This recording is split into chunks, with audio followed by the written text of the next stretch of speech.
자, 이제 11번을 보겠습니다. 11번은, 제가 표시를 안 했죠? 표시를 안 했는 게, 아마 여러분들이 이거는, 착각을 많이 하실 것 같아서 배려해서 표시를 안 했어요. 사실은 이것도 표시하고 싶었어요. 이 정도는 맞춰야 된다. 왜냐면, 자, 수요곡선하고 공급곡선의 이동을 자세히 살펴보시면, 이거 분명히 말씀도 드렸었습니다. 왜냐면 이제 헷갈리지 않도록 하기 위해서 처음에는 일관되게 이제 한쪽으로만 말씀을 드리거든요. 이게 오른쪽으로 이동하면은 뭐예요? 증가죠. 수요든 공급이든 오른쪽으로 이동하면 뭐예요? 증가잖아요. 그래서 처음에 수업할 때는 이제 좌우로만 얘기를 해요. 좌우로만 얘기를 해야 덜 헷갈리니까. 왼쪽으로 가면 감소. 이것도 왼쪽으로 가면 감소잖아요. 근데 이제 나중에 한번 말씀드렸을 텐데, 이게 수요의 경우에는 증가가 상향하고 같아요. 근데 공급의 경우에는 증가가 하향과 같아요. 그래서 상하로 얘기를 할 때는 조심하라 그랬어요. 그죠? 자, 목재 공장을 규제를 해요. 부의 외부를 발생시킨다고. 목재 공장을 규제를 하면은 공급이 어떻게 해요? 공급이 줄죠? 공급이 줄면은 그게 하향 이동이 아니라 상향 이동과 같아요. 그죠? 그러니까 이게 어려워서 틀린 게 아니라 착각을 해서 순간적으로 이게 이런 데에 대해서 좀 주의를 하지 않은 거죠. 그러니까 한번 틀렸으니까 뭐 학생이 뭐 공부하다 이렇게 시험 치다가 틀릴 수 있는 거죠. 그 전쟁 병법에 있나요? 병법에 뭐 한번 그렇게 전투에 질 수도 있고 한번 질 수도 있는데 그런 거는 병가지 상사다. 늘 있을 수 있는 일이다. 한번 틀려서 봤으니까 다음에 안 틀리면 되잖아요. 그러니까 지금 틀리는 건 문제가 안 돼요. 앞으로 바꿀 수 있으니까. 문제는 실전에서 틀리는 거죠. 실전에서 실수하지 않도록 그렇게 하시라 이 말이에요. 그러니까 이런 실수를 하면은 그런 것들 잘 기억을 해 두셔야죠. 아, 여기서 틀렸었구나. 그래서 1번은 지금 표시를 안 했던 거요. 근데 이 정도는 해야 되겠죠. 그 다음에 2번에 지역지구재는 부의 외부 효과를 제거하는 기법의 하나로 사용된다. 근데 혹시 1번을 체크 안 하고 2번을 하셨다면 이건 심각한 문제가 있는 거예요. 왜냐하면 체크하더라도 이거는 굉장히 중요하다 그랬죠. 지역지구재가 부의 외부 효과를 제거하기 위해서 시행하는 거, 이 지역지구재의 목적이 제일 많이 출제된다 그랬어요. 지역지구재 중에서. 근데 다른 건 놔두고 이걸 했다는 건 문제가 있을 수 있는 거죠. 아무튼 2번 맞고요. 3번의 외부 효과는 어떤 경제주체의 경제활동에 의도하지 않은 결과죠. 의도하지 않는 것이고요. 시장을 통하지 않는 거죠. 그리고서 다른 경제주체의 후생에 영향을 주는 겁니다. 그리고 외부 경제, 외부 불경제도 있고요. 정의 외부, 부의 외부를 다른 말로 외부 경제, 외부 불경제. 그리고 생산 과정에서 발생할 수도 있고 소비 과정에서 발생할 수도 있죠. 네, 정답은 1번이고요. 그다음에 12번의 경우는 개발권 양도제죠. 자, 개발권 양도제에 대한 설명으로 틀린 것은, 자, 여기서 토지 소유권은 현재의 이용권과 장래 개발권으로 분리할 수가 있죠. 지금 사용하고 있는 범위 내에서는 지금 앞으로도 그 자리에서 사용할 수가 있는 거잖아요. 그 현재 이용권하고. 그리고 앞으로 개발하는 거는 그 자리에서 개발하는 게 아니죠. 그 개발권을 이전해서 다른 곳에서 개발하는데 그것은 앞으로 개발할 것이잖아요. 그래서 장래 개발권으로 분리하는 거고요. 그 다음에 미국에서 문화재 보호를 위한 목적으로 실시되었으나 우리나라에 도입하는 경우 상수원 보호구역이나 군사시설 보호구역 등에도 적용 가능하죠. 그래서 맞고요. 다음에 개발권 양도제는 형평성 측면에서는 긍정적이나 개발 가능 지역의 과밀 등으로 인하여 효율성 측면에서는 부정적이죠. 이런 이제 장단점이 있습니다. 그리고 4번 아까 했듯이 정부의 개입에 의한 해결 방법이 아니라 시장을 통해서 해결하는 방법입니다. 다음에 개발권을 소유권과 분리 가능하도록 해서 규제로 인한 손실을 개발권의 부여로 보상하고자 하는 거죠. 다음에 이제 13번은 이거는 합의 시간 같이, 자, 이거는 제가 표시를 안 했죠. 아직 조금 어려워하시는 분들도 계시는 것 같은데, 일단 그 화폐시간 가치에서는 모두 6개잖아요. 일시불 매가계수, 일시불 현가계수, 연금 매가계수, 연금 현가계수, 감채기금계수, 저당상수, 이렇게요. 요 역수관계 있고 역수관계죠. 그래서 어떤 제 글을 읽으면 이게 한 번인지 여러 번인지로 나누어야 되고요. 한 번이면 여기서 끝나는 거죠. 근데 그 여러 번이면 이제 매월 또는 매년 뭔가가 불입되는 금액이 있는 거죠. 근데 그 매년 또는 매월 불입되는 금액을 문제에서 알려주면 뭘 묻는 거예요? 목돈을 묻는 거예요. 그 매년 들어가는 금액을 알려주면은. 근데 그게 미래 목돈을 물으면 연금 내가계수가 필요하고, 현재 목돈을 물으면 연금 현가계수가 필요한 거죠. 근데 얘네들은 뭐를 묻는 거예요? 매월 불입되는 그 금액을 묻는 거예요. 이거는 푼돈을 묻는 거죠. 근데 그 푼돈이 미래돈을 기준으로 푼돈을 물으면 감채인계수, 현재 돈을 기준으로 푼돈을 물으면 저당상수예요. 이걸 늘 이렇게 생각을 해야 돼요. 그래야 어떤 형태로 출제되더라도 다 맞출 수가 있어요. 자, 그런데 지금 1번 지문을 보시면은 주택 구입을 위해서요. 그것도 원리금 균등 상환으로 그렇게 구입을 해 주택 자금을 차입한 가구가 매월 상환할 금액을 산정하잖아요. 이거는 푼돈을 계산하는 거예요. 목돈 계산하는 거예요. 푼돈 계산하는 거고, 현재 돈을 빌려서 쪼개는 거니까 저당상수. 그걸 떠나서라도 원리금 균등하면은 바로 뭐가 나와야 돼요? 저당상수가 나와야 되죠. 자, 그 다음에 2번은 현재 5억이라고 했어요. 그럼 이런 말이 나오면 그 5억을 어디다 써놔야 돼요? 여기다 써놔야죠. 여기다가. 여기다 써놓으면은 질문할 수 있는 경우는 이제 두 가지로 압축이 돼요. 질문할 수 있는 경우가 두 가지로 압축이 돼요. 지금 뒤 5억만 놓고 보면은 조금 전에처럼 쪼갠 돈 계산하면은 뭐예요? 이거는 저당상수고요. 그렇잖아요. 아니면은 이거를 물으면 뭐예요? 한 번에 한 번. 일시불 한 번. 그죠? 한 번에 한 번. 매번이 없어요, 금액이. 그럼 일시불에 무슨 계수?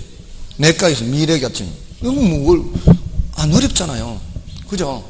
그러니까, 옆에서 지켜보고 있는 제가 얼마나 막 안타깝겠어요. 이거 막, 이걸 잘 못하고 있으면. 그러니까, 찾아오시라고, 안 되면. 저희 안타까움을 해소하기 위해서라도, 알려드려야 되겠어요. 찾아오시라고. 자, 아무튼, 자, 여기서, 5억이, 현재 5억이 매년 5%씩 가격이 상승한다고. 자, 여기서 헷갈리면 안 돼요. 매년 5억이 들어가는 게 아니죠. 5억이 매년이 아니라 그냥 금액이 5%씩 상승하는 거예요. 상승. 가격이. 그래서 이때단 말이에요. 아시겠죠? 그러니까 매년 5억이 아니잖아요. 가격이 5%씩 올라가는 거예요. 자, 그런 상승한다고 가정할 때 일시불의 미래가치계수를 사용하여 언제 가격을 산정할 수 있어요? 10년 후에 가격을 산정할 수 있죠. 그래서 2번은 옳은 말이에요. 그럼 3번은 뭘까요? 정년퇴직자가 매월 연금 형태로 받을 퇴직금이에요. 매월 연금 형태로. 그러면 일시불이에요? 일시불이 아니에요? 일시불이 아니잖아요. 그죠? 매월 불입되는 금액이 있단 말이에요. 자, 그 금액을 계산하려고 하는 거예요? 아니면은 퇴직 시 일시불로 받을 금액을 계산하는 거예요? 일시불로 받을 금액을 계산하는 거죠. 그럼 목돈 계산하는 거예요? 푼돈 계산하는 거예요? 목돈 계산하는 거죠. 현재 목돈 계산해야 돼요? 미래 목돈 계산해야 돼요? 현재 목돈이에요. 현재 목돈. 미래라고 하면 안 돼요. 여러분들이 뭘 지금 잘못 생각하고 계시는가 하면은 내가 여기 있어요. 나는 지금 여기 있다고요. 내가 있는 위치는 여기고 앞으로 퇴직할 거 생각해가지고 미래라고 생각하는 거예요. 착각하는 거예요. 미래라고 대답하시는 분들은 지금부터 연금 받는 게 아니잖아요. 퇴직하게 되면 퇴직 시 이후부터 연금 받는 거 아니에요? 근데 퇴직 시점에 한꺼번에 받으려고 하는 거 아니에요? 요 시점에 받는 게 아니에요. 이렇게 받는 거 아니에요. 내가 있는 시점에서는 미래일지 몰라도 이 현금 흐름의 위치로 봐서는 현재 위치라고 생각을 해야 된다 이 말이에요. 아시겠습니까?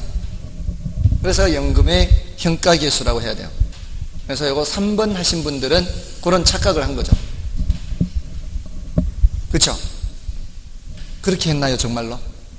아 그렇군요. 착각을 하지 마시라고요. 그 다음에 4번 10년 후에 1억 원이 될 것으로 했어요. 그러면 10년 후에다가 뭘 갖다 놔야 돼요?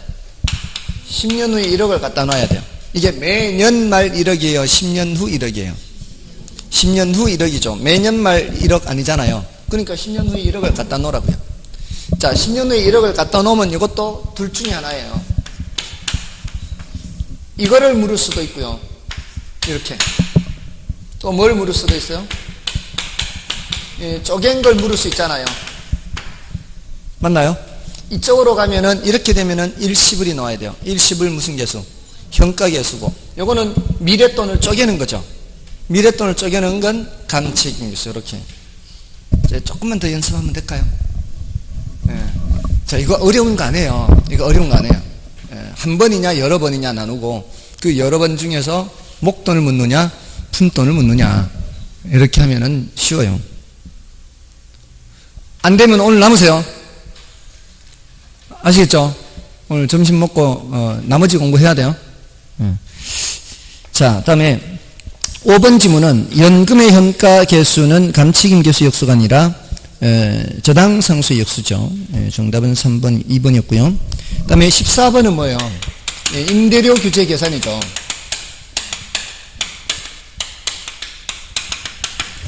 임대료 규제 계산은 어떻게 한다 그랬어요? 이 매뉴얼이 있잖아요, 이거.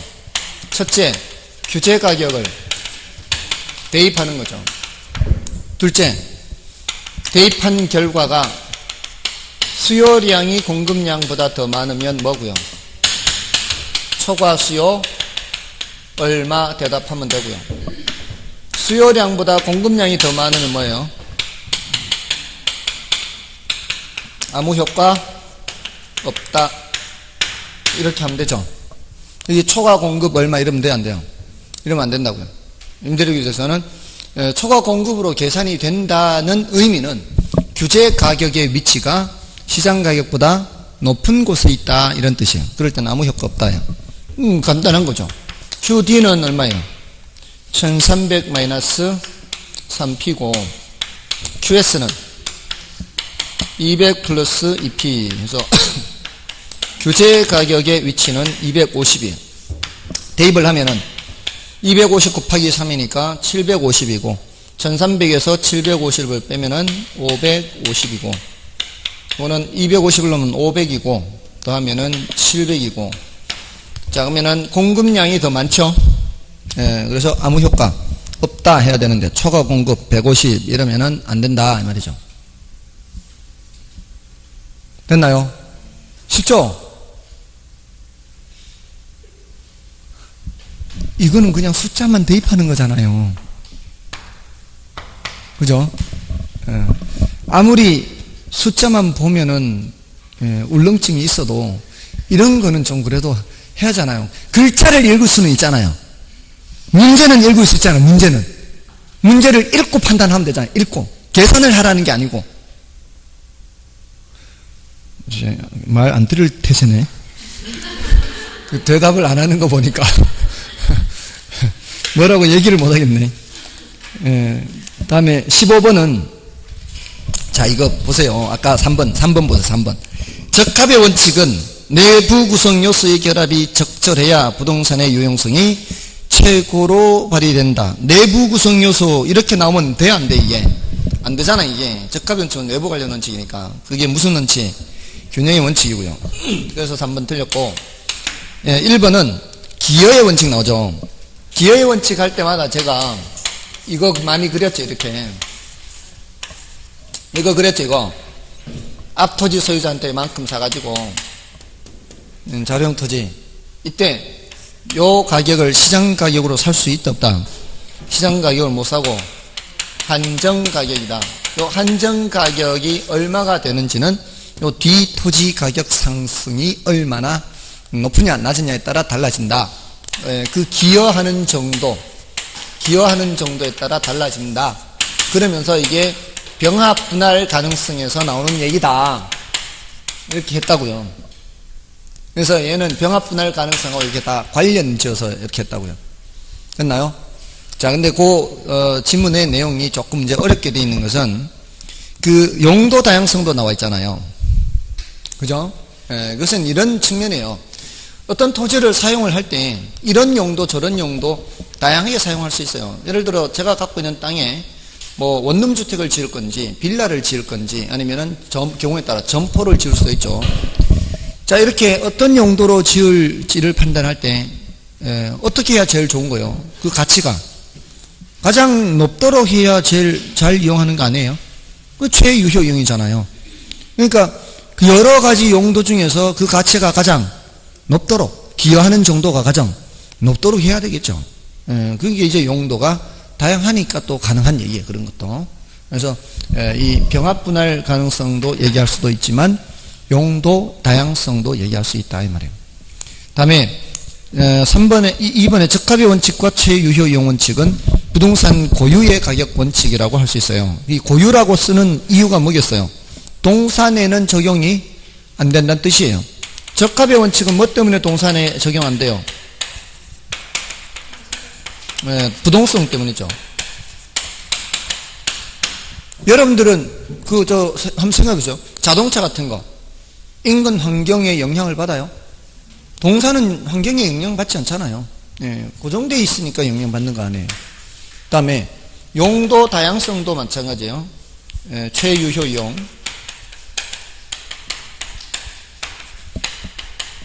이거는 이제 용도 다양성. 최유효용 원칙도 마찬가지. 용도 다양한 것과 관계가 있는 거죠. 근데 이런 물건들 어떻습니까? 동산. 대부분의 동산은 용도가 어떻습니까? 대부분의 동산은 용도가 한정되어 있지 않나요? 어떤 물건의 이제 쓰임새가 대체로 하나에 하나. 그죠? 어떤 사람은 책을 100에 삼기도 해요.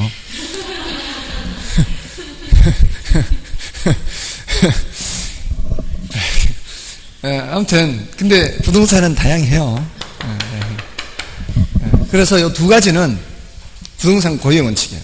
근데 다른 거는 동산에도 적용이 돼요. 대체 원칙. 과일, 뭐 사과를 먹을 건가 귤을 먹을 건가. 동산은 대체로 다 대체 가능해요. 그죠? 부동산은 그렇지가 않죠. 이게 이제 용도가 대체 원칙 마찬가지 되고요. 또 뭐 기여의 원칙 또는 균형의 원칙 이런 것들도 전부 다 동산에도 적용이 됩니다. 수요 공급 원칙 이런 것들 다 동산에도 적용이 돼요. 다음에 그 4번의 경우는 변동의 원칙은 기준 시점, 시점순 이건 뭐 너무 자주 나오는 거잖아요. 그 다음에 대체 원칙에서 대체 관계가 성립하기 위해서는 부동산 상호 간의 용도, 효용, 가격 등의 동일성 또는 유사성이 있어야 되겠죠. 그래야만 대체가 되겠죠. 그 다음에 16번은 부동산 투자를 설명한 것이다. 틀린 것은 자 요거는 아까 말씀드렸어요. 4번 지금 여러분들 보시면은 제가 아까 동그라미 아까 번호 이렇게 해서 체크한 거 여러분이 보셔도 이 정도는 맞춰야 될 것 같죠. 어렵지 않은 거죠. 다들 어렵지 않은 것들이에요. 16번은 그 4번에 부동산 투자는 항상 인플레이션 해지 효과를 얻을 수 있다. 이 틀렸잖아요. 대체로 그런 거지 반드시는 아니다 이 말이죠. 다음에 1번은 미래는 불확실함으로 투자라는 위험을 분산시키고 수익을 높이기 위해서 이 분산 투자를 하고요. 다음에 부동산 투자 수익률에 영향을 미치는 주요 변수는 임대료 영향 미치죠. 공실률도 수익률에 영향 미치고 운영비용, 융자 비율, 이자율, 세율, 부동산 가격 변화율 뭐 다 영향을 미친다 볼 수 있습니다. 다음에 부동산 투자 장점으로는 지렛대 효과, 절세, 구매력 보호, 소유금지 이건 뭐 참고로 알고 계시면 되겠고요. 다음에 5번의 전통적 자산 산분법도 분산 투자의 하나가 될 수는 있죠. 그래서 정답 4번이고요. 다음에 17번도 보세요. 앞에 5번 앞에 말씀드렸듯이 상대적 위험도를 나타내는 변이계수잖아요. 그 변이계수는 공식이 뭐죠? 분자에는 위험을 나타내는 표준 편차가 들어가고 분모에는 수익을 나타내는 뭐예요? 수익을 나타내는 평균분의 표준편차예요. 이거 잊으면 안 돼요. 예, 중요한 겁니다. 그 값이 클수록 분자가 크다는 얘기 아니에요. 위험이 크다는 얘기예요. 그래서 정답이 5번이고. 그 다음에 위험이란 실현된 결과가 예상치로부터 벗어나는 정도를 말하며 표준편차나 분산의 크기로 측정하죠. 표준편차, 분산은 위험을 나타내는 거예요. 그 다음에 수익률이란 투하 자본에 대한 수익의 비율을 말하며 요거 수익률이 기대 수익률보다 작다면 투자안을 채택하는 거죠. 자, 요거 읽을 때 조심해야 돼요. 수업을 할 때는 늘 이렇게 하죠. 이거 이제 순수내에서 얘 0보다 크거나 같고 얘는 이게 기대 수익률이잖아요. 그러니까 얘네들을 앞에 놓기 때문에 습관적으로 얘를 주어로 사용해요. 주어로. 기대 수익률이 요구 수익률보다 크거나 같으면 채택한다 이렇게 하잖아요. 근데 경우에 따라 요구 수익률을 주어로 사용하면 순간적으로 헷갈릴 수 있어요. 요구 수익률이 기대 수익률보다 작으면 기각해야 될 것 같은 느낌이 들어요. 근데 아니란 얘기죠. 채택을 해야 돼. 지금 이게 부등호 방향이 바뀌어 있으면서 얘가 주어가 됐기 때문에 채택이에요. 아시겠죠? 순간적으로 착각할 수 있어요. 조심하시라고요. 제가 일부러 지문을 이렇게 만든 거예요. 평소처럼 안 하고. 왜냐하면 여기에도 익숙해져야 되니까. 일부러 제가 위치 바꾼 거예요. 그러니까 오늘 만약에 틀리셨다면은 나중에 틀리지 않도록 주의를 해야 된단 말이에요. 항상 두 개를 서로 비교할 때 수탄이 더 크다, 공탄이 더 크다 뭐 이런 식으로 항상 이거 할 때는 착각하기가 쉽기 때문에 이 두 개를 비교할 때는 부등호 방향을 써놓고 판단하는 게 덜 이제 위험해요. 써놓는 게 좋습니다. 제가 틀려서 이렇게 한 거예요. 저도 틀려봤기 때문에 이렇게 다 틀려본 경험이 있으니까 여러분들도 틀릴 것이다 라고 생각을 하고서 지문을 이렇게 만든 거예요. 그러니까 주의를 하시라고요. 그 다음에 3번인가요? 민감도 분석에서 민감도가 큰 투자안일수록 위험도가 크다고 볼 수 있다. 그렇죠? 이것도 이제 민감도라는 게 이제 민감하게 반응하는 정도, 이게 변하는 정도이기 때문에 이것도 위험을 나타내는 거고요. 그 다음에 보다 위험이 클수록 수익이 크지나 항상 이 관계가 성립하는 것은 아니죠. 이게 경우에 따라 달라질 수도 있죠. 우리 위험 수익 비례 관계라고 하죠. 위험 수익 비례 관계. 그건 위험이 커질수록 대체로 뭐가 커져요? 수익도 커지죠. 이게 항상 이런다 그래서 일반적으로 이런다 그랬어요. 일반적으로 했죠. 일반적으로. 위험이 클수록 수익이 크다. 그러면 아닌 경우가 있을 수도 있다고 할 수 있다는 얘기죠. 여러분들 제가 이거 말씀드릴 때 혹시 세계 랭킹 1, 2 스포츠 선수들 말씀 예를 든 적 있나요? 랭킹 순위가 앞선 선수들. 랭킹 순위가 앞선 선수들은 그만큼 성적이 좋은 거잖아요. 좋으니까 이렇게 앞설 거 아니에요. 근데 그 선수들이 모든 대회에서 좀 랭킹 1위 선수가 모든 대회에서 1위 하나요? 아니거든요. 어떤 경우에는 점수가 적게 나올 때도 있어요. 그때 다른 선수가 더 높게 나올 수도 있거든요. 근데 그것이 어쩌다 그럴 수 있어요. 몇 번 정도는. 근데 대체로는 누가 점수가 더 잘 나와요? 랭킹 순위가 앞선 사람이 더 높게 나오는 거죠. 그러니까 이 평균적으로 보면 이거예요. 평균적으로. 평균적으로 보면 이 선입니다. 선. 근데 어쩌다가 한 번씩 못 나올 때 다른 선수가 더 잘 나오게 되면은 랭킹이 떨어지더라도 이길 수가 있는 거죠. 근데 이게 늘상 나오면은 그 선수가 1등이 되는 거죠. 그 늘상 나오는 것이 아니라 어쩌다가 나올 수 있는 그런 것들이에요. 이렇게 어쩌다 발생하는 위험을 무슨 위험이라고 하는 거예요? 비체계적 위험이라 그래요. 어쩌다 발생할 수 있는 거. 그러니까 화재가 발생한다거나 교통사고가 난다거나 어떤 회사가 소송에 걸린다거나 이러한 현상들은 체계적 위험이에요. 비체계적 위험이에요. 비체계적 위험이에요. 그럼 비체계적 위험을 고려하게 되면은 위험이 크면서도 수익이 작을 수도 있다 이 말이에요. 비체계적 위험을 생각하면. 그럼 위험 수익 비례 관계, 이 비례 관계에서 말하는 위험은, 비례에서 말하는 위험은 체계적 위험일까요? 비체계적 위험일까요? 이때는 체계적 위험이라고 그러죠. 비체계적 위험과 수익이 비례관계에 있다는 거죠. 어쩌다가 발생하는 비체계적 위험을 고려해버리면 반대가 될 수도 있다. 이렇게. 됐나요? 그래서 위험 수익 비례관계에서 말하는 위험은 체계적 위험입니다. 다음에 그 5번인가요? 아까 말씀드렸던 5번 이게 정답이고요. 4번은 그렇게 좀 주의를 하시고요. 다음에 18번 포트폴리오 이론이죠. 포트폴리오 이론에 대한 다음 설명 중 틀린 것은 1번에 포트폴리오를 통해 모든 위험을 줄일 수 있는 것은 아니며 비체계적 위험은 줄일 수 있잖아요. 근데 줄일 수 없다라고 했으니까 이런 거 틀리면 안 된다 이 말이죠. 다음에 상관계수가 1인 경우 분산 투자 효과는 나타나지 않죠. 다음에 포트폴리오란 하나의 자산에 집중 투자하는 경우 나타날 수 있는 위험을 줄이기 위해 여러 개의 자산을 비합한 거 맞고요. 다음에 두 투자 내 상관계수가 마이너스 1에 가까울수록 분산 투자 효과는 높게 나타난다. 맞죠?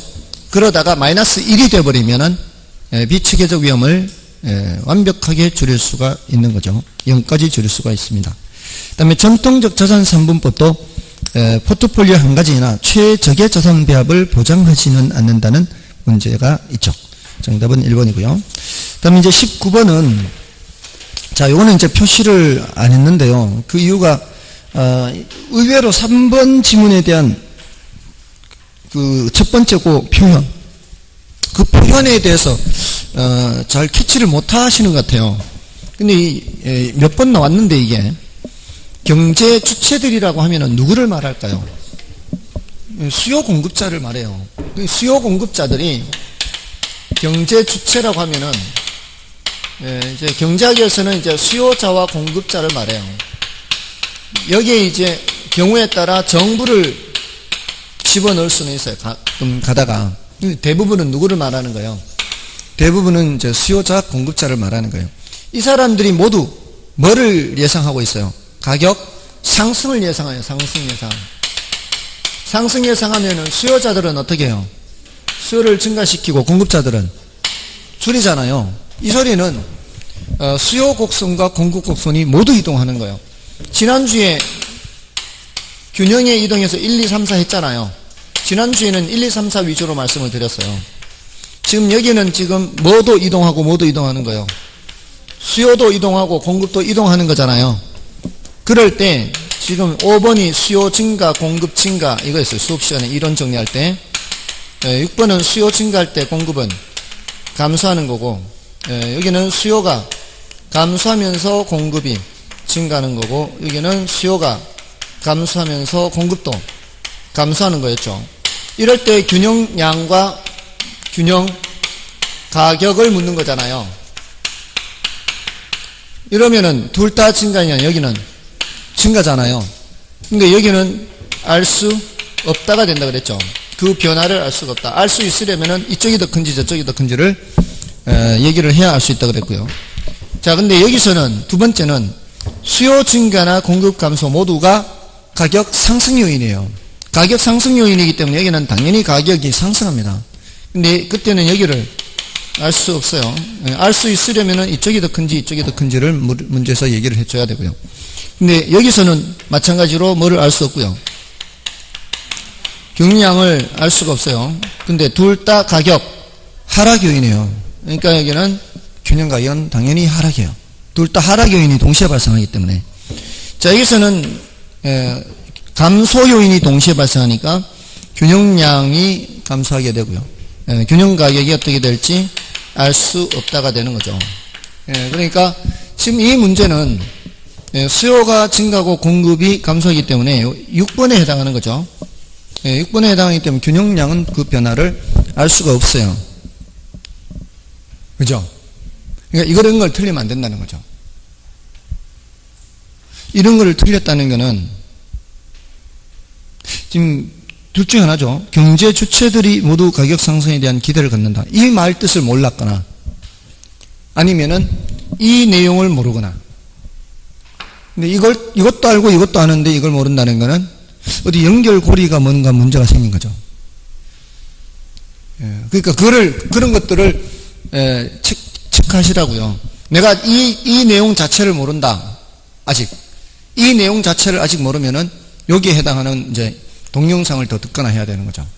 공부라는 게 그렇게 되는 거죠. 이론을 다 알고 내용을 알고 있는데도 이 문제를 못 푼다는 얘기는 내가 알고 있는 것에서 지금 여기 문제를 풀 때 뭔가 연결고리에 뭔가가 문제가 있다는 거죠. 자, 아무튼 3번이 그래서 틀린 거예요. 근데 1번에 다른 모든 조건이 동일할 경우 금리가 하락하면 수요는 증가하잖아요. 그리고 주택 매수자 수라든가 대체재 가격이라든가 보완재 가격, 관련재 가격이죠. 그리고 시장 변동이나 정부 정책에 대한 기대 심리 뭐 이런 것들은 수요 결정 요인에 해당하죠. 그다음에 4번에 공급량이 증가됨에 따라 생산비가 상승한다는 것을 가정하면 수요의 증가는 장기적으로 공급량을 증대시키면서 임대료도 상승시킨다. 자, 요거는 좀 어려워요. 이런 건 좀 어려운데 일단 밑에 5번부터 보고요. 다른 모든 조건이 일정할 경우 건설 노동자 임금이 상승하면 주택가격은 상승한다. 건설 노동자 임금이 상승하면은 공급 감소죠. 공급 감소. 공급 감소 4번이었죠. 예, 요거는 어느 하나만 할 때 이제 균형량 감소하면서 균형가격 상승 그거예요. 그죠? 자, 근데 4번은 뭔가 하면은 4번도 이거 수업 시간에 말씀을 드리긴 했을 거예요. 한 번쯤은. 이게 이제 그 비용 증가 산업이요. 그 4번 지문은 비용 증가 산업에 해당하는 내용이에요. 비용 증가 산업. 자, 여기 이제 균형 상태에서 수요가 증가하게 되면은 사려는 사람이 많아지면 말이죠. 사려는 사람이 많아지면은 가격이 어떻게 해요? 가격이 올라가죠. 자, 이렇게 가격이 올라가는 거는 수요 결정 요인 중에 뭔가가 변해서 수요 곡선이 이동해서 올라갔잖아요. 그러니까 공급자들 입장에서는 생산 원가는 그대로 있는데 수요 요인 때문에 가격이 올라가니까 이만큼의 뭐를 얻게 되는 거예요? 초과이윤을 얻게 되는 거예요. 초과이윤을 얻으면은 공급자들은 돈이 되니까 생산 설비를 더 늘리거나 새로운 공급자가 들어오거나 해서 공급 곡선 자체가 우측으로 이동해요. 우측으로 이동한 것은 뭘 의미하는가 하면은 시장의 물량이 더 많이 쏟아진다는 얘기예요. 그러면은 그 올랐던 가격이 내려간다는 얘기죠. 자, 여기서 한 가지 더. 이제 이건 머릿속으로 생각을 해야 돼요. 이 올랐던 가격이 내려가면서 초과이윤이 사라지기도 하지만 공급을 이렇게 증가시킨다는 것은 그 자재 납품하는 회사한테는 자재를 더 많이 공급을 받아야 돼요. 그럼 자재 납품하는 회사 입장에서는 지금까지 주문 넣던 양보다는 더 많은 양이 지금 주문 들어오고 있고요. 납품하는 회사에. 새로운 사람도 와서 자재 좀 팔아주세요. 한단 말이에요. 그러면 이 사람 입장에서는 물량이 한정되어 있을 거 아니에요. 그러면 그 자재 가격이 올라간다. 그게 보통, 그게 바로 비용 증가 산업이에요. 그러니까 이렇게 비용이 증가한다면 더 높은 가격으로 사가지고 와야 돼, 이제.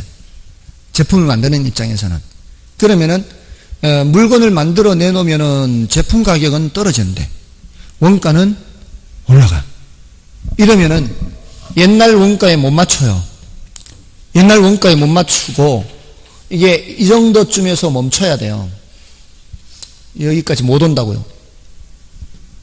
여기서 멈추게 된다고요. 올라갔던 가격이 내려놔도 처음 위치까지는 안 내려온단 말이에요. 원가가 이제 올라간 상황이니까. 그래서 이런 식이 돼, 이런 식이. 이게 이제 장기 공급 곡선이라는 거예요. 장기 공급 곡선이 우상향한다는 것은 뭘 뜻하는 거예요? 그만큼 비용이 점점 올라가기 때문에 그렇게 된다, 이런 뜻이죠. 생산 요소 가격이, 자재 가격이. 자재 가격이 변함이 없다면 뭐예요? 장기 공급 곡선은 수평이에요, 수평. 그걸 말하는 난이도가 좀 높은 지문이에요. 그래서 수요가 증가할 때 그렇게 됐죠. 수요가 증가함에 따라 생산비가 상승한다는 것을 가정하면 수요 증가는 장기적으로 공급량을 증대시키면서 임대료가 올라가게 되는 거죠. 됐나요? 다음에 그 20번 계산 문제는 다 됐죠. 3번은 아까 틀렸다고 말씀드렸고요. 그 다음에 20번은 세후연금 수지를 묻고 있죠. 이 세후연금 수지를 물을 때는 이제 관건이 뭐예요? 관건이 영업소득세. 그 영업소득세를 계산하는 게 이제 관건이에요. 가유순전후에서 맨 끝에 걸 묻고 있기 때문에 보통은 쭉 그냥 내려오면 되는데 여기서는 이 영업소득세를 계산하기 위해서 따로 순대이감을 해야 되죠. 순대이감을 해야 돼. 이게. 자, 여기서 이 문제에서는 순영업소득부터 알려주고 있죠. 순영업소득이 1억 2천만 원이에요. 1억 2천만 원. 자, 근데 거기 재산세를 조심해야죠. 재산세는 함정이에요. 왜냐면은 요 위에서 순 내려올 때 영업경비를 빼죠. 이 영업경비 안에 뭐가 포함되어 있는 거예요? 재산세가 포함되어 있는 거예요. 이미 빠진 거예요. 그리고 부채 서비스액이라고 되어 있지 않고 연간 융자 월부금 이렇게 되어 있는 거예요. 월부금 안에 원금이자가 다 들어있는 거예요. 그러니까 6천만 원을 빼면은 이 말이죠. 그럼 얼마가 남아요? 6천만 원 남죠. 이게 세전이 6천이라는 얘기죠. 자, 세전 6천에서 이제 뭘 빼야 되는 거예요? 영업소득세를 빼야 되는 거죠. 그 영업소득세를 계산하려면 이제 이쪽으로 와서 이게 순영업소득 1억 2천만 원에서 대체충당금 있으면 고려하고 없으면 고려하지 않고요. 이자 비용을 따로 떼내야 되죠. 이게 원금이자가 6천인데 이자가 따로 5천이라고 돼 있죠. 이자 5천만 원 빼고 이자 빼고 감가상각비가 2,500 빼면 7,500을 빼야 되니까 여기가 4,500이 되겠죠. 4,500에 뭘 곱하고요? 0.3을 곱해서 1,350을 빼는 거죠. 이게 1,350을 빼면 이제 4,650 해서 정답은 4번이 되는 거죠. 됐나요? 그 21번은 뭐 합의성 같이 고려하지 않는 거 순순해 해서 형가 5번이 정답이죠.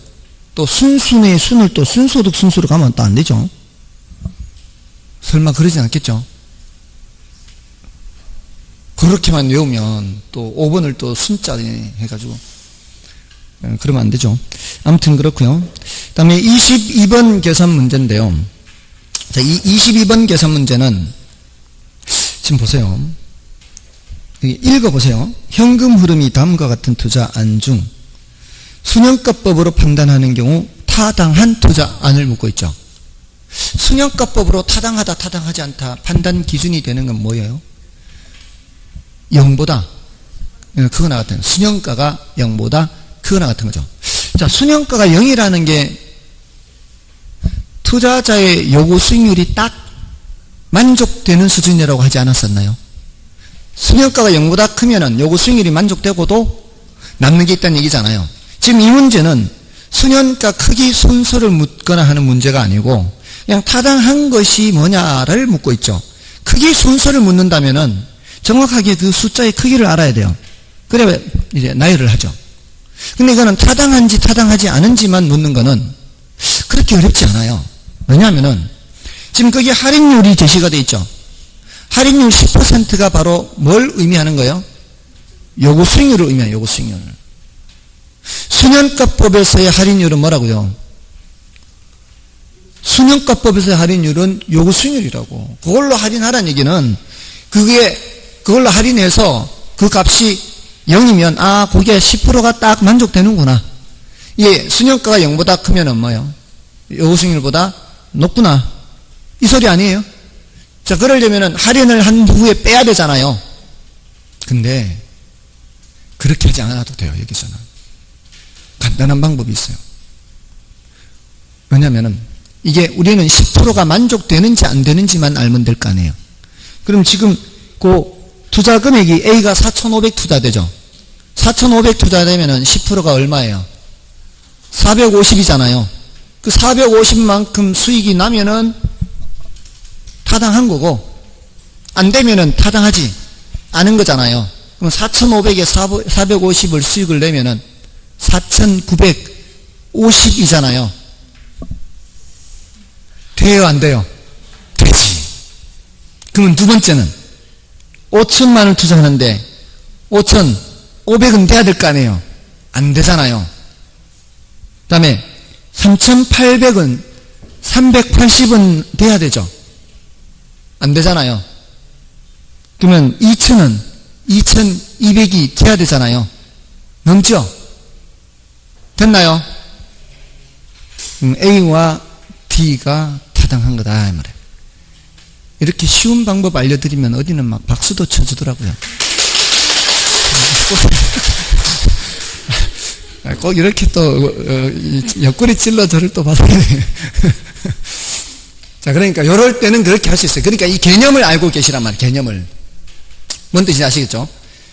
물론 이게 10%가 아니라도 똑같아요. 예를 들어 6%다, 뭐 7%다, 그러면 어떻게 하면 돼요?